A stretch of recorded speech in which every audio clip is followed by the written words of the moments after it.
Hey, hi everyone, Anthony Fantano here, internet's busiest music nerd, you know who it is, and it is time for our weekly track roundup, big title, where I list out all these tracks that I heard this past week, tracks that I thought were the best tracks of the week, tracks that I was kind of meh, indifferent toward, and the worst tracks of the week.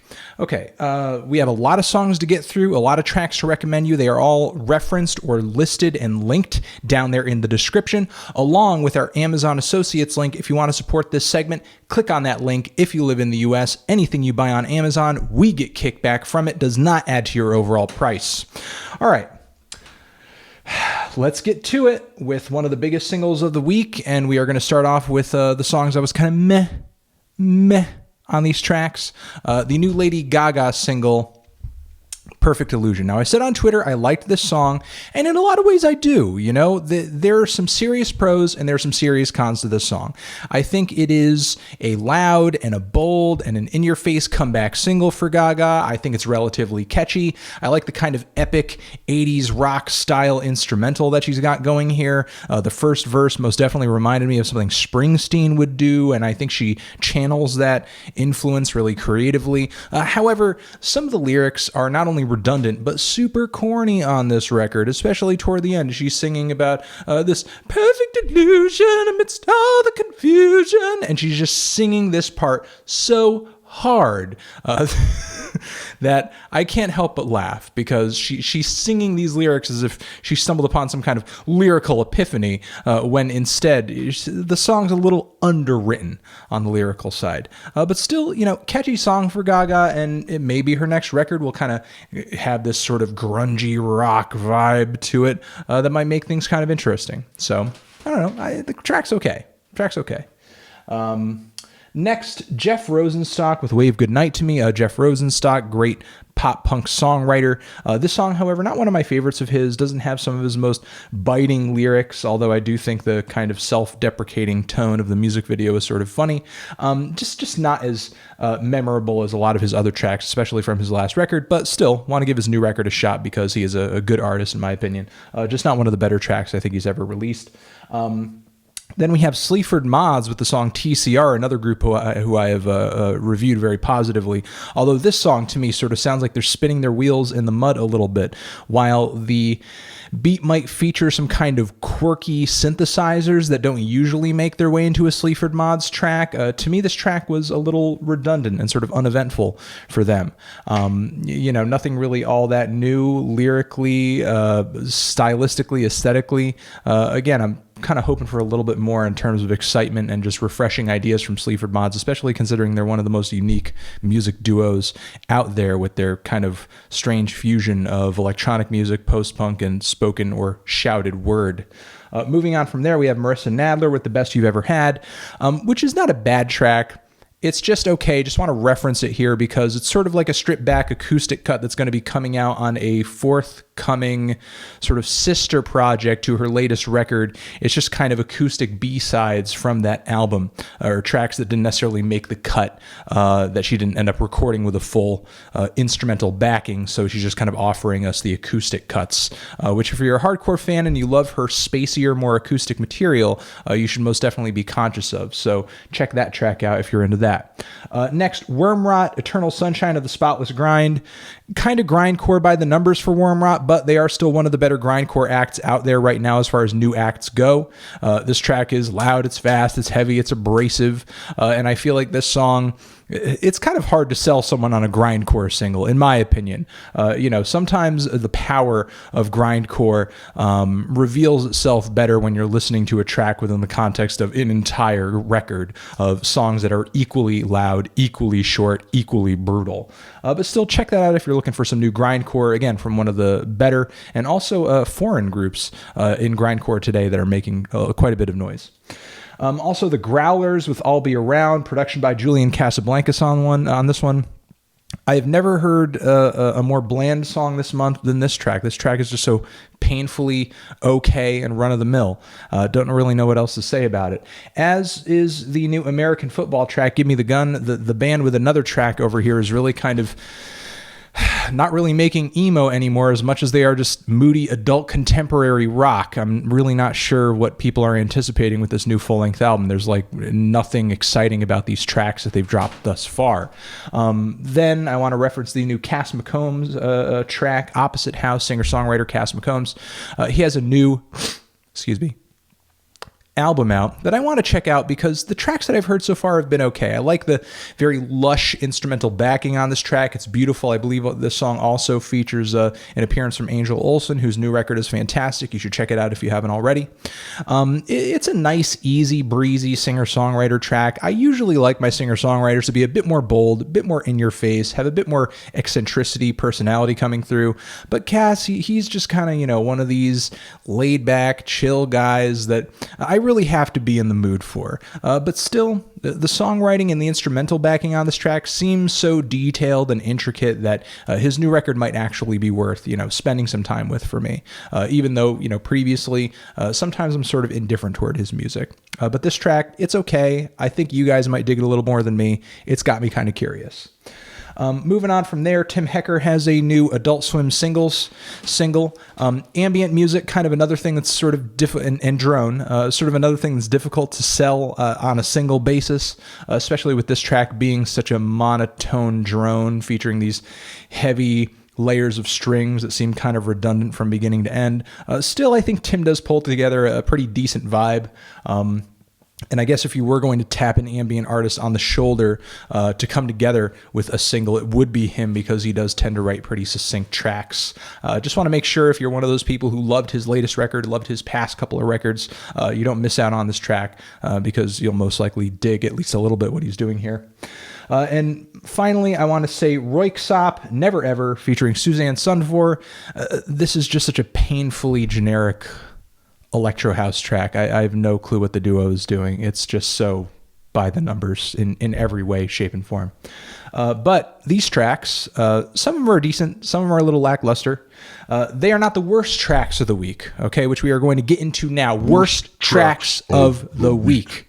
Okay, we have the Antwoord with Faded Fat Fuckface, which is easily one of the most boring songs the outfit has ever released. Completely sparse and skeletal, just uneventful instrumental.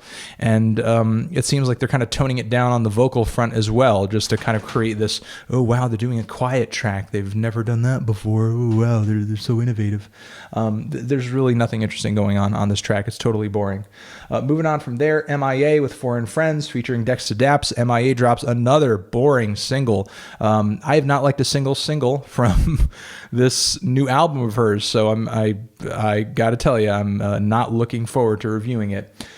We have Zach De La Rocha of Rage Against the Machine fame coming through with a new single, production by LP, and it's totally lackluster. Zach is trying to do his usual Rage Against the Machine thing, which is kind of unfortunate because it's not like there was no versatility to his rapping style and to his singing and to his vocal delivery across Rage's discography, but he's still rapping as if the Battle of Los Angeles came out like last year.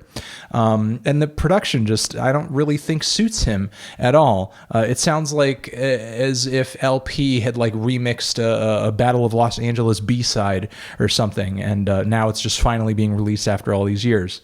It just does not feel like a new sound, does not feel like a new song, does not feel like Zach is trying to reinvent himself as an artist. Seems like instead he's just resting on his laurels and trying to give fans who are completely uninterested in hearing anything refreshing or different, some warmed up leftovers, and that's all. Moving on from there, Sia with The Greatest featuring Kendrick Lamar. In what age? I mean, it's crazy. It's 2016, and Lady Gaga is coming out with tracks that are more raw than Sia. Sia, unfortunately, since her big breakout record a couple of years ago, seems content to write the same 5 songs again and again and again and again and give us the same vocal delivery on every single track. And, this song was so terrible, I barely even wanted to stick around for the Kendrick Lamar feature, which doesn't exactly save the track. So yeah, it's just kind of a generic pop tune, and it sort of again has that foreign rhythmic flavor that every single white people pop tune on the radio right now has to have, because people are obsessed with dance hall now for some reason, even though they've never heard a dance hall track in their life. The only exposure they've ever had to dance hall is Drake's One Dance. So whatever. Moving on from there, yeah, another worst track of the week, but. And I also want to reference Green Day's Revolution Radio, which has some of the corniest lyrics I've heard on a Green Day song in a long time. But finally, the worst track of the week, unquestionably worst track of the week, is what I understand is the finishing cut from Billy Ray Cyrus's latest album, where he is featured with his daughter, Miley Ray Cyrus, doing a 9-minute ambient vocal drone piece featuring a sound bowl that apparently Miley had bought him. And it is hot garbage. You will definitely, if you didn't know how to tie a noose before this song, you will spend the time that you're listening to the song learning how to tie one. And hopefully you will be able to finish the track before you actually get a chance to tie that noose onto anything that will be able to carry your weight. All right, so there you go. Worst tracks, and especially the worst track of the week. All right, we're going to move into the favorite tracks of the week, best tracks of the week over here. Shout out to Regina Spektor, Black and White, wonderful, low-key, sad, heartbreaking ballad that I am looking forward to hearing within the context of her latest full-length record. Beautiful song. Drug Dealer with Easy to Forget, a kind of quirky DIY recorded throwback rock track that features some guest vocals from Ariel Pink. Really thought that song had a fun personality, fun attitude that I thought was really cool. I also want to reference D.R.A.M with Cash Machine. D.R.A.M dropping another hit. Dude had Cha-Cha, dude had Broccoli with Little Yachty, and now this Cash Machine song is a freaking banger. This song is amazing. I love the Cash Machine samples throughout this track. Love his catchy lyrics. I love his singing voice as well. He's one of these few rappers out here who can sing and rap, and his singing voice and his rapping voice are both fun, eccentric, creative, colorful. So yeah, definitely dug this Cash Machine track. Definitely one of the pop rap singles of the year, I think. Moving on to Little Yachty with Like Wassup featuring K-Supreme and BIGBRUTHACHUBBA. Some people hate Little Yachty. They think he's total garbage, but sometimes, every once in a while, and I understand, that latest tape he dropped, not very good. Little Boat is probably going to be hard for some people to swallow, but every once in a while he comes out with one of these bangers that is just pedal to the floor insanity, and this track is no exception. I love this track. This track is just balls to the wall, crazy. I love the beat. Lil Yachty's delivery is just in the red. No apologies or anything. He's flowing really hard. He just goes completely insane, but he still kind of has that goofy tone to his voice that makes his songs fun to listen to. Weyes Blood with Do You Need My Love, which is a very low-key, beautiful little ballad. I think if you're into people like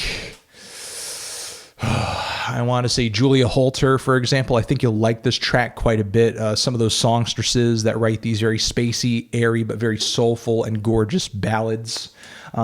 Preoccupations, formerly the band. They have a new record coming around the corner very soon. They have a new song titled Memory, which is one of the most soulful and interesting tracks they've dropped in a while. And it's also 11 minutes long.